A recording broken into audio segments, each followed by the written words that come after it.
জুতা পায়ে পরিধান করো নাই কেন? ইমাম মালিক বলেন, আমি মদিনার পুরো পাগল। আমি যখন মদিনা অলিগলিতে জুতা লাগাইয়া হাঁটি, আমি নাকটা লাগায়া দেখি পয়গম্বরের রওজার ঘেরান আমার নাকে লাগতেছে। ইমামুল আউয়ালিন আল আখিরিন বহর সাদাকা রাহমাতাল লিল আলামিন, শুধু জুদাস রহমাতাল লিল আলামিন, মসজিদে ও শুধু হামারু জমিন।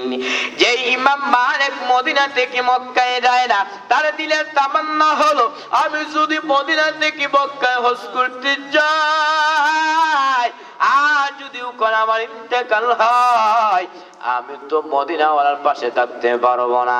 একদিন ঘুমের করে ইমাম মালিকের সাথে রাসূলের মুলাকাত হয়ে গেছে। আল্লাহু আকবার বলেন, আরো জোরে বলেন।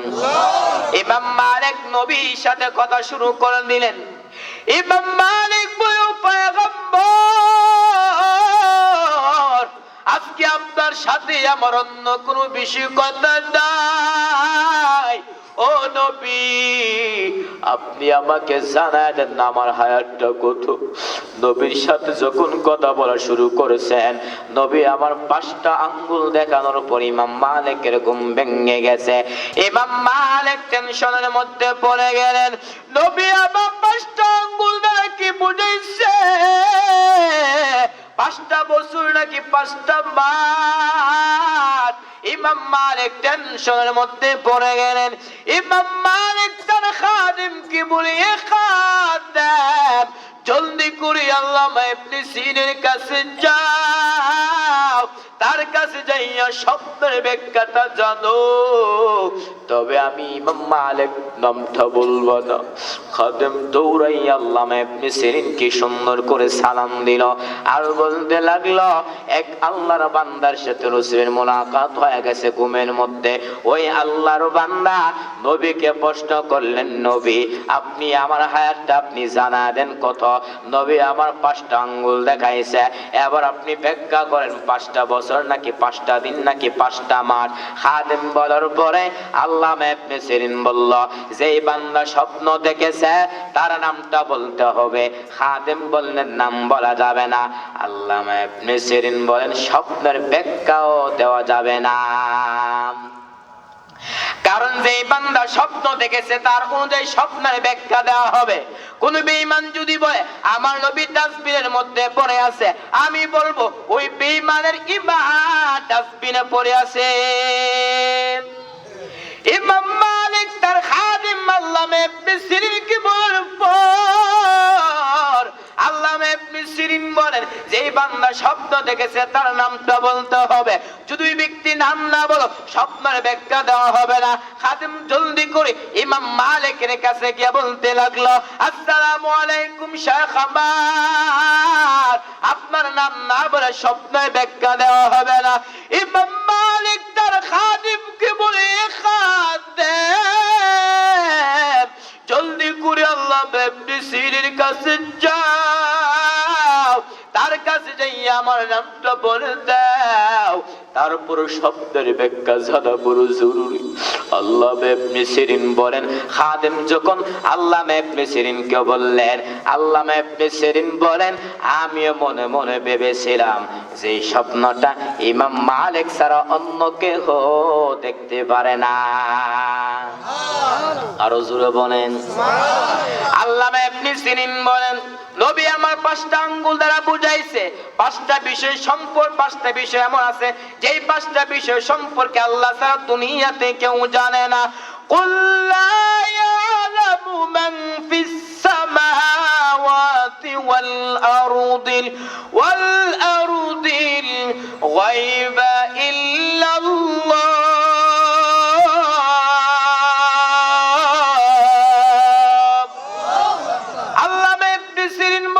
আল্লাহ তাআলা তার নবীকে বললেন, ও নবী, আপনি উম্মতদেরকে জানায়া দেন পাঁচটা বিষয় এমন আছে যে পাঁচটা বিষয় সম্পর্কে আল্লাহ সারা দুনিয়াতে কেউ জানে না।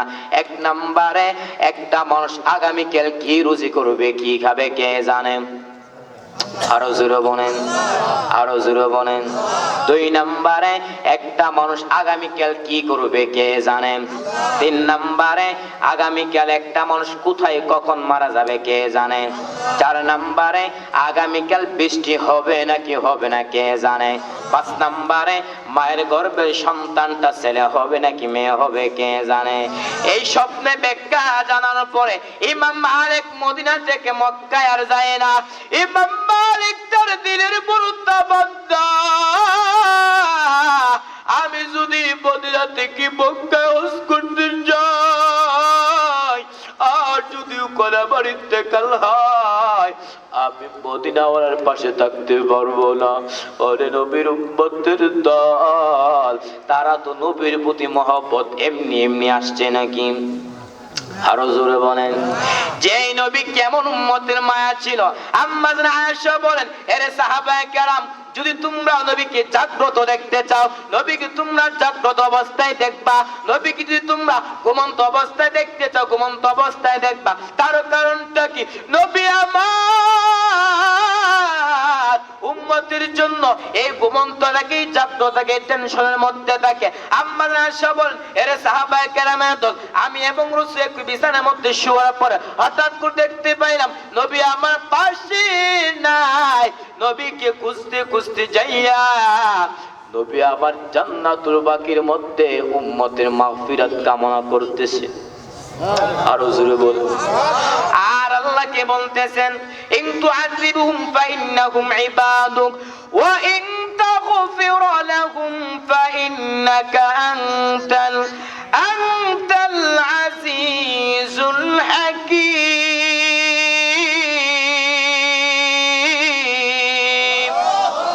আল্লাহর কাছে বলতেছি, ও মালিক, আপনার তো তারা তো আপনার বড় বান্দা। ওয়া ইন তাগফির লাহুম, যদি আপনি তাদেরকে ক্ষমা করে দেন, তারাই তো আপনি তো হচ্ছে প্রজ্ঞাময় পরাক্রমশালী। ওরে নবীর উম্মতের দল, যেই নবী আমার উম্মতের জন্য এই অবস্থায় থাকে, ওই নবীর সুপারিশ দ্বারা কি জান্নাতে যাওয়া সম্ভব হবে? আরো জোরে বলেন। অগা নবীর উম্মতেরা হয়ে আছি দিশাহারা,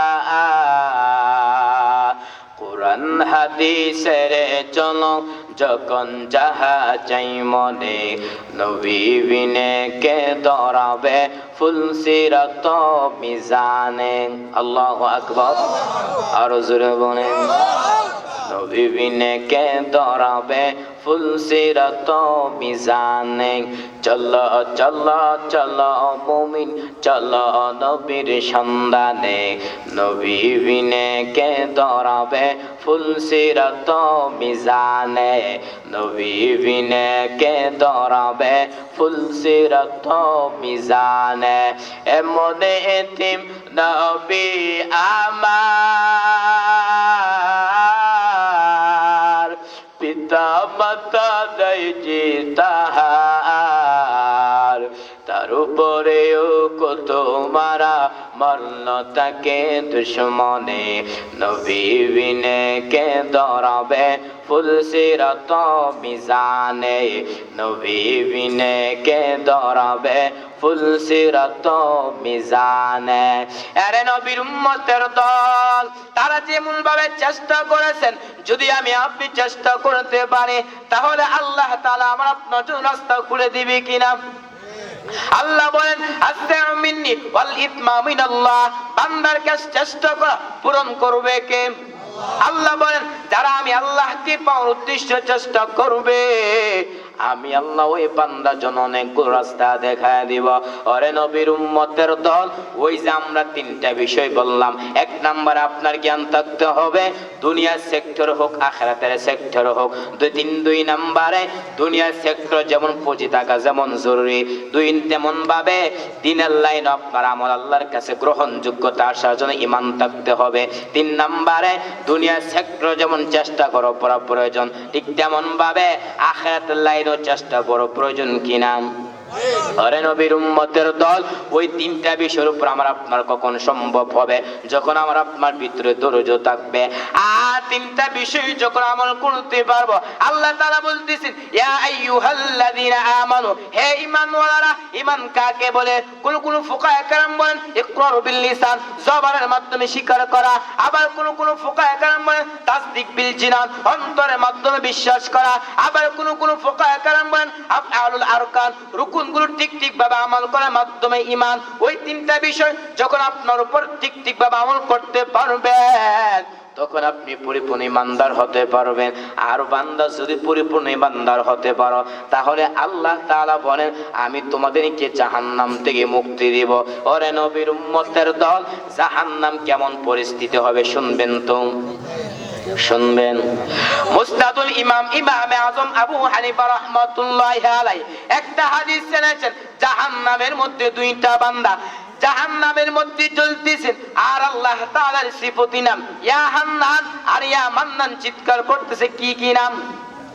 ইয়া হান্নান আর ইয়া মান্নান চিৎকার করতেছে। ওই সাইয়্যিদুল মালায়েকা হযরত জিবরাইল আলাইহিস সালাতু ওয়াস সালাম ওই জাহান্নামের মধ্যে দুইটা বান্দা যখন জাহান্নামের মধ্যে জ্বলতেছে, আর বলতেছে ইয়া হান্নান আর বলতেছে ইয়া মান্নান, ওই সাইয়্যিদুল মালায়েকা হযরত জিবরাইল আলাইহিস সালাতু ওয়াস সালাম ওই চিৎকার যখন শুনবে, আমার আল্লাহর আরশ আজিমের সামনে সিজদায় পড়ে যাবে।